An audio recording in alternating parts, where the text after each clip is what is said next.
down, I know you got me, baby. Oke teman-teman semuanya, jadi yang kedua kita akan membahas materi terkait alur pemeriksaan pajak spesifik data konkret menurut PMK 15.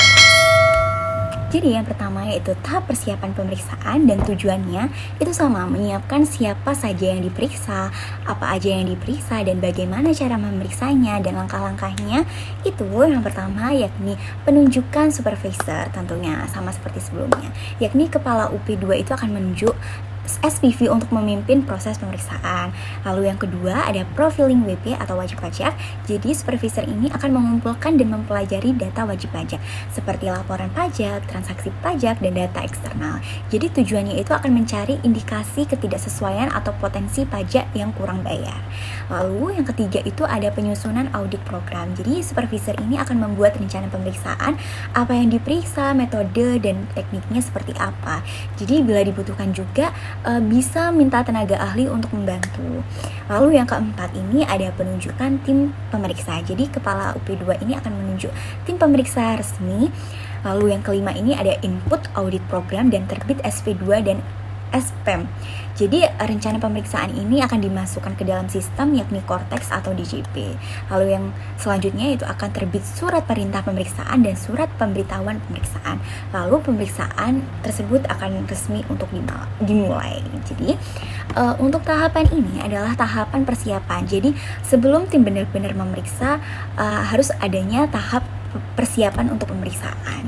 Lalu yang tahap kedua itu ada tahap pengujian pemeriksaan, teman-teman.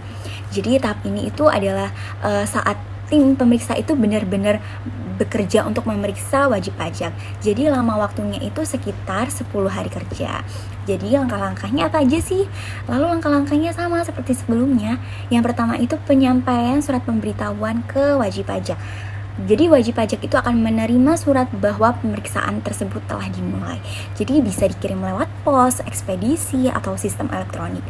Lalu yang kedua ini akan permintaan dokumen atau data elektronik. Jadi tim pemeriksa ini akan meminta data seperti laporan keuangan, faktur, dan bukti transaksi. Jadi jika wajib pajak belum menyerahkan, itu bisa diberi peringatan 1 dan 2 seperti itu. Lalu yang ketiga ini ada pertemuan dengan WP.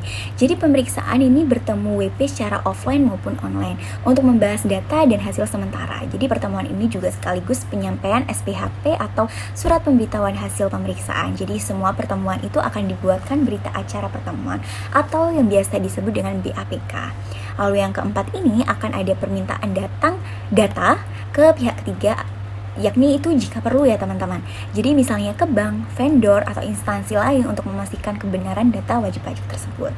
Lalu yang kelima ini ada pemeriksaan di tempat WP atau on-site. Jadi pemeriksa itu bisa datang langsung nih ke lokasi usaha wajib pajak untuk melihat kegiatan usahanya seperti itu. Jadi yang keenam yaitu ada pembahasan temuan sementara dan kertas kerja pemeriksaan. Jadi pemeriksa ini akan menyusul hasil sementara atau temuan, lalu akan dibahas dengan wajib pajak agar jelas perbedaannya itu seperti apa. Lalu yang ketujuh ini ada perpanjangan waktu pemeriksaan atau jika belum selesai. Jadi bisa diperpanjang ya teman-teman dengan alasan yang kuat seperti itu. Yang ke-8 ini ada perubahan audit plan atau jika ditemukan hal yang baru. Jika saat pemeriksaan itu muncul data baru atau rencana audit dapat disesuaikan kembali seperti apa. Seperti itu.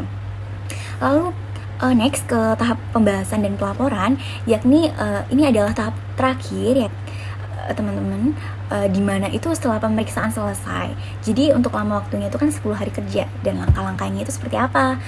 Jadi langkah-langkah yang pertama itu sama seperti sebelumnya dan tidak kalah jauh, yakni surat pemberitahuan hasil pemeriksaan. Jadi surat tersebut itu akan diserahkan ke wajib pajak berisi hasil pemeriksaan atau selisih pajak, koreksi, dan lain sebagainya.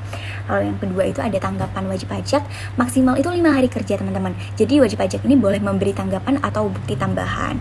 Yang ketiga yaitu ada PHHP atau pembahasan akhir hasil pemeriksaan, yang dimana pemeriksa dan WP ini melakukan pembahasan akhir dituangkan dalam berita acara atau PAHP. Yang keempat ada QA atau Quality Assurance. Jadi tim QA ini akan memeriksa apakah proses pemeriksaan ini sudah sesuai prosedur atau belum, seperti itu. Yang kelima itu ada LHP teman-teman. Jadi laporan hasil pemeriksaan. Jadi pemeriksa ini akan menyusun laporan akhir dari seluruh hasil pemeriksaan. Yang keenam ada PAQA atau Post Audit QA, jadi pemeriksaan kualitas akhir oleh DJP sebelum hasil resmi ditetapkan. Yang terakhir nih ada 7, pengembalian dokumen kepada wajib pajak, seperti itu. Jadi setelah semuanya selesai, semua dokumen milik wajib pajak ini akan dikembalikan, seperti itu.